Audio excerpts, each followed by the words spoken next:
नमस्कार मैत्रिणींनो, श्री स्वामी समर्थ. शेतीवाली गृहिणी या यूट्यूब चॅनलमध्ये तुमचं स्वागत आहे. चला तर मग आपण उन्हाळ्याचं जेवण करू वाटत नाही त्यासाठी एक खमंग अशी रेसिपी पाहू. ती फक्त बटाट्यापासून व 2 मकाच्या कणसापासून. मकाचे कणस व बटाटे आपण किसून घेऊत.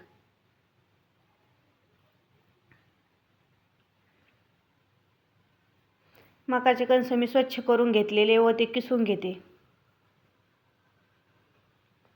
उन्हाळ्यात अशी खमंग रेसिपी खाल्ल्यावर थोडेसे बरे वाटते.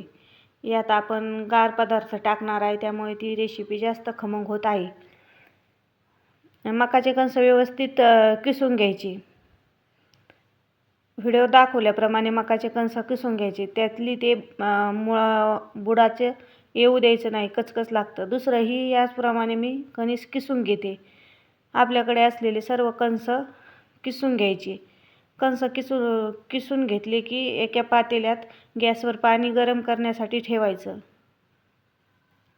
गॅस आपलं दुसरं सर्व काही आवरेपर्यंत गॅसवर पाणी टाकते. चला एक पातेले किंवा घेऊ आणि त्यात किसून घेतलेली मका घालून घेऊ. त्यात किसलेला बटाटा घालूत. थोडासा कापलेला कांदा, कोथिंबीर, तुमच्याकडे असलेल्या सर्व भाज्या तुम्ही त्यात घालू शकता. टोमॅटो, किसून घेतलेले गाजर आणि हिरवी मिरची. आणि आता मसाले पाहूत कोणते घालायचे ते. व्हिडिओ दाखवल्याप्रमाणे त्यात मी 2 ते 3 चमचे तांदळाचं पीठ घालून घेते. तुमच्याकडे कॉर्नफ्लॉवर असलं तर तुम्ही घालू शकता. यामुळे बनवलेली रेसिपी क्रिस्पी होते. आणि 2-4 चमचे हरभऱ्याच्या डाळीचे बेसन पीठ घालून घेते. तुमच्याकडे जे अवेलेबल आहे ते बेसन पीठ तुम्ही घालू शकता. त्यामुळे बॉन्डिंग छान येते आणि ते मिसळून येते. लाल मिरची पावडर घालून घेऊत. तुमच्याकडे चिली फ्लेवर असलं तरी घालू शकता. चाट मसाला घातला, चवीपुरतं मीठ आणि हे सर्व साहित्य पाणी न घालता एकजीव करून घ्यायचे. आणि हा केलेला पदार्थ तुम्ही 2 ते 3 दिवस खाऊ शकता. तो खराब होत नाही. जास्तीत जास्त 5-6 दिवस राहू शकतो. त्याच्यात पाण्याचा आपण अजिबात वापर केलेला नाही. चला व्हिडिओ दाखवल्याप्रमाणे सर्व जिन्नस एकजीव करून घेऊ. आणि नंतर चाळणीला तेल लावून घेऊ. तो तयार केलेल्या पिठाची आपण गोल गोल चकल्यासारखी करून घेऊ. तो चाळणीत ठेवूत.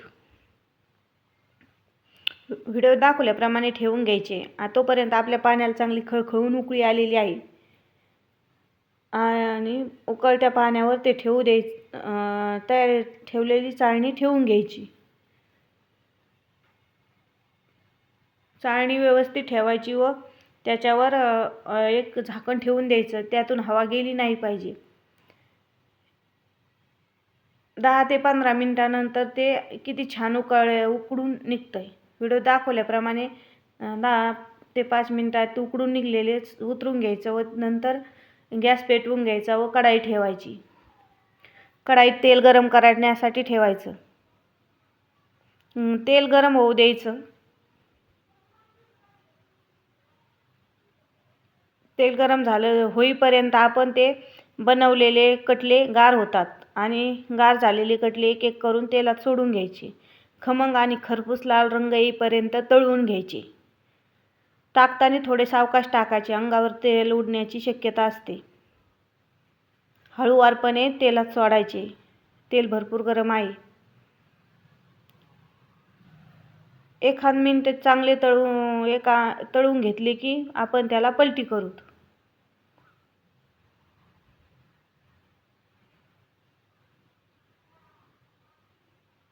पहा किती सुंदर झाले, कलर आलेला आहे.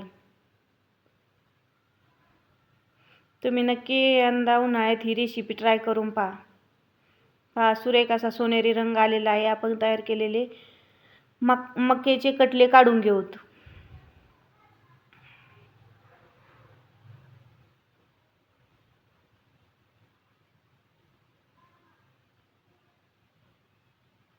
काढताना ते हळूवार काढायचे, हातावर तेल उडू शकते. सावकाच एका साईडला धरून तेल निथळून घ्यायचे व एका परातीत ते काढून घ्यायचे. पहा किती सुंदर आणि सुरेख रंग आलेला आहे आणि एकदम क्रिस्पी झालेले आहेत.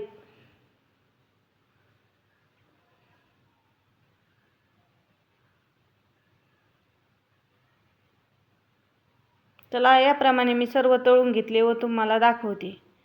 पहा किती लाल आणि खमंग रंगावर तळलेले आहेत. अशी रेसिपी बनवली तर पोट भरेल पण मन भरणार नाही, इतके सुरेख लागतात. तुम्हीही एकदा ही रेसिपी नक्की ट्राय करून पहा. व्हिडिओ शेवटपर्यंत पाहिल्याबद्दल धन्यवाद. चला भेटू अशाच एखाद्या रेसिपीसोबत. तोपर्यंत काळजी घ्या.